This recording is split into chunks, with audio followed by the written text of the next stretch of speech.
पाप क्या किया?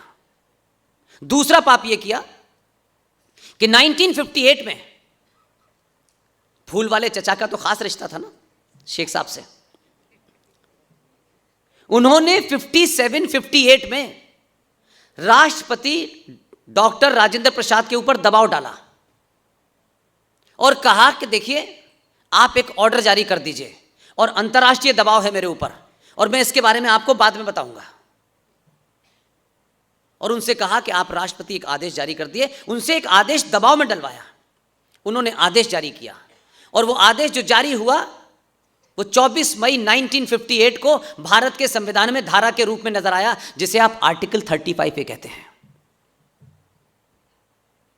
इस देश के 1% लोगों को नहीं पता था, इसलिए बार बार मैं कह रहा हूं हिंदुओं के ठेकेदार जो सुबह शाम घूम रहे हैं उन्होंने भी यह बात नहीं बताई।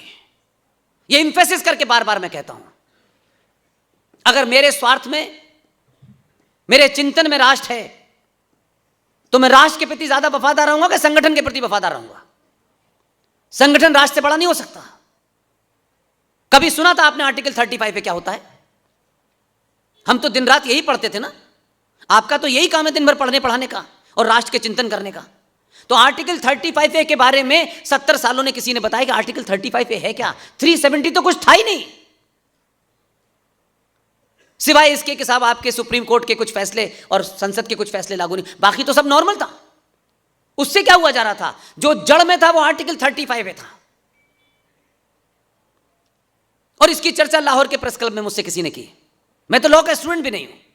मैंने जब यहां के हिंदुस्तान में लोगों से कहा तो लोग बोले तुम क्या पागलपने की बात कर रहे हो, ऐसा तो कोई आर्टिकल ही नहीं। बड़े बड़े वकीलों ने मुझसे कहा। तब भी जब मैं ये समझ चुका था तो मैं, तब भी किसी राष्ट्रवादी ने कहा नो नो ये मत उठाओ, नो ये अभी मत उठाओ, अभी तो हमें इसे छुपाने में ही फायदा है क्योंकि दुकान बाद में चलाएंगे हम।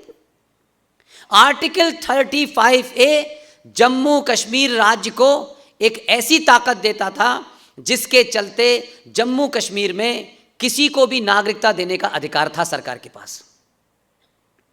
और जब नागरिकता देने का अधिकार है तो नागरिकता न देने का भी अधिकार है। और उसके चलते भारत में चाहे हिंदू हो, सिख हो, बौद्ध हो, पारसी हो, वो जम्मू कश्मीर का नागरिक नहीं बन सकता। और नागरिक नहीं बनेगा तो वहां जमीन नहीं। इसलिए बहुत सारे लोगों ने बड़े कैलिब्रेटेड अंदाज से, कुछ राष्ट्रवादियों ने चलाया नाटक किए कि देखिए साहब 370 की वजह से आप जमीन नहीं ले सकते, तो 371 की वजह से आप मिजोरम में भी तो नहीं ले सकते, मणिपुर में भी तो नहीं ले सकते, आप वहां ले सकते हैं क्या जमीन? आप नहीं ले सकते ना। लेकिन यहां जो असल जड़ थी उसे बाद के लिए रखा था, उसको फिर बाद में दुकान चलाएंगे हम, पहले अभी ये करो। तो किसको मूर्ख बनाया? सरकार ने क्या किया छोड़ दीजिए, मुझे और आपको बता देते होता नहीं काम। और मैं जिंदा मिसाल देता हूं आपके सामने। आर्टिकल 35 ने जो पाप किया है जिसके बारे में हमारे समाज में चर्चा नहीं हुई, अगर गली चौराहे पे चर्चा होती है तो मैं मानता हूं कि एक सामूहिक बात निकलती है, गली गली जाती है, कुछ समझदार लोग सुनते हैं, कुछ उसको डिबेट में लाते हैं, कहीं सही जगह उठाते हैं, कुछ पढ़े लिखे लोग उठाते हैं, कुछ संसद में उसको उठाते हैं। ये एक डिबेट बता दीजिए 70 साल में कि किसी ने आर्टिकल 35A का जिक्र भी किया हो कि ये क्या भला है। इसलिए बहुत सारे पापों के हम राष्ट्रवादी भी भागीदार हैं, सारा दोष दूसरे का नहीं है। 57 में उनका संविधान बना। भारत के संविधान में 1958 में धारा जोड़ी गई 35 है, उनका संविधान 58 में बना, 57 में तैयार हुआ और 58 में लागू हो गया। वो कितने शातिर थे ये बात किसी ज्ञानी ने नहीं बताई आपको, इसके लिए बहुत ज्ञान नहीं चाहिए था। 58 में जब जम्मू कश्मीर का संविधान बना तो उन्होंने कहा कि ये जो धारा 35 है आपने हमें 58 में दी है, हम इसे संविधान में अपने लागू करेंगे, लेकिन इसके लागू करने की डेट 1944 रखेंगे। कैसी अजीबोगरीब बात लगती होगी आपको। एक धारा, एक कानून बन रहा है 58 में, लेकिन उस राज्य सरकार ने अपने संविधान में उसको लागू करने की डेट 1944 रखी। ये बताया नहीं गया देश को। ये 4-5 बातें बता देते लोग समझ जाते जम्मू कश्मीर में क्या खेल हो रहा है। नहीं बताया आपने।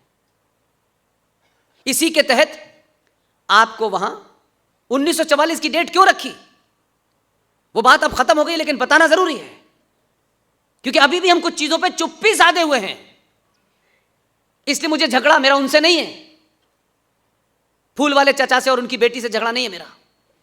उनके बारे में तो पता है ना मुझे, मुस्लिम लीग के बारे में तो पता है। शिकायत मुझे असदुद्दीन ओवैसी से नहीं है, मुझे तो उसका राय पता है, उसके बाप ने क्या किया, उसके दादा ने क्या किया, मुझे पता है ये बात, आपको भी पता है। शिकायत उनसे है जो आपके बीच में ठेका लेके घूम रहे हिंदुत्व का। वो बोले नहीं, मैंने सरकार का नाम कभी नहीं लिया, मैं उनकी बात कर रहा हूं जो समाज में काम करते थे। क्यों नहीं बोला उन्होंने? आप तो दिन भर यही काम करते हैं ना भाई, आपको ना बच्चे पालने हैं ना घर चलाना है, तो ये क्यों नहीं बताया? ये ईमानदारी क्यों नहीं थी आप में? 1944 की डेट इसलिए रखी उन लोगों ने, वो शातिर थे अपने एजेंडे के प्रति। उनको इसमें नहीं था कि लोग हमारे बारे में क्या सोचेंगे, तुम्हें जो सोचना है सोच लो, हम ऐसे ही हैं भाई। 1923 मार्च 1940 में लाहौर के अंदर पाकिस्तान बनने का रेजोल्यूशन पास हो चुका था और वहां से लोगों ने जाना शुरू किया। 1944 आते आते वहां गोरखाओं के साथ, सिखों के साथ, हिंदुओं के साथ में मारपीट होना शुरू हुई और हिंदू वहां से, गोरखा वहां से, सिख वहां से भागना शुरू किया। तो ये जो कश्मीर का जो रूट है वो उस रूट से आए।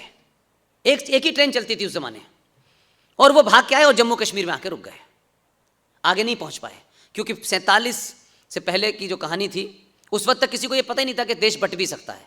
44 तक नहीं लोगों को लगता था, लेकिन जब वहां मारपीट होने लगी तो वो कश्मीर जो बड़ा था, उस कश्मीर के रास्ते मीरपुर और मुजफ्फराबाद से होते हुए वो जम्मू आ गए। उन्होंने कहा चलो यहीं रह लेते हैं।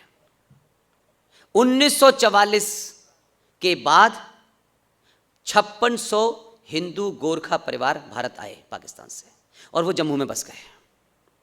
इसलिए उन्होंने कट ऑफ डेट रखी कि आर्टिकल 35A जो केंद्र के हाथ में ताकत थी वो राज्य को जा चुकी थी कि देश में किसको नागरिकता दी जाए किसको न दी जाए, ये फैसला केंद्र सरकार का है, केंद्र सरकार की ताकत होती थी। लेकिन आर्टिकल 35 ने जम्मू कश्मीर को ताकत दे दी। तो उनको लगा कि अगर हमने 1944 से बाद की कोई डेट रखी, अगर 1958 की रखी, तो ये 5600 हिंदू परिवारों को भी जम्मू कश्मीर की नागरिकता देनी पड़ेगी।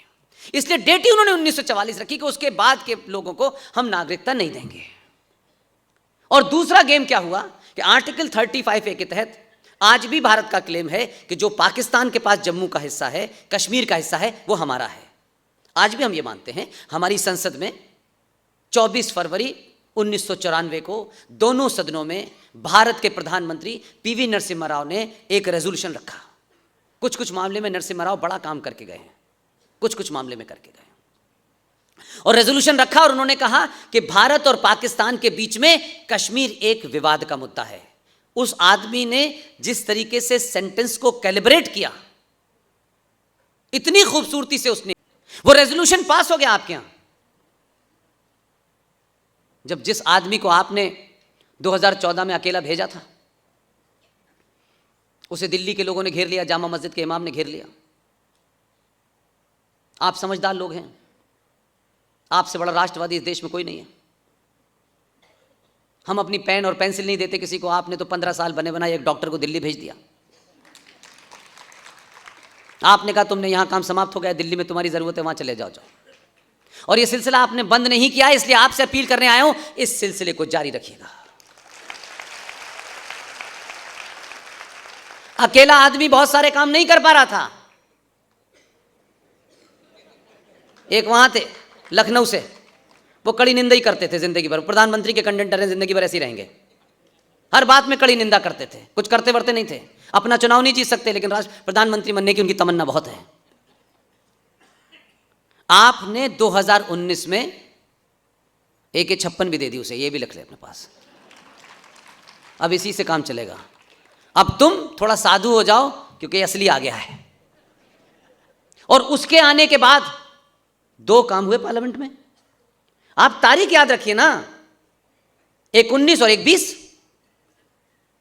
पूरा देश 15 अगस्त को याद रखता है। अब अगर सच मानो में 15 अगस्त है तो 5 अगस्त 2019 है।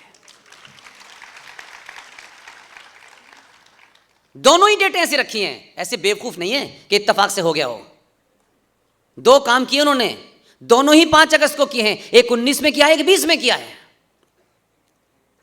और आप सोचिए, मैं तथ्यों पे बात कह रहा हूं, पार्लियामेंट में जब यह रेजोल्यूशन आया कि 370 हटाना है, तो पूरे देश में 2 ही लोगों को पता था।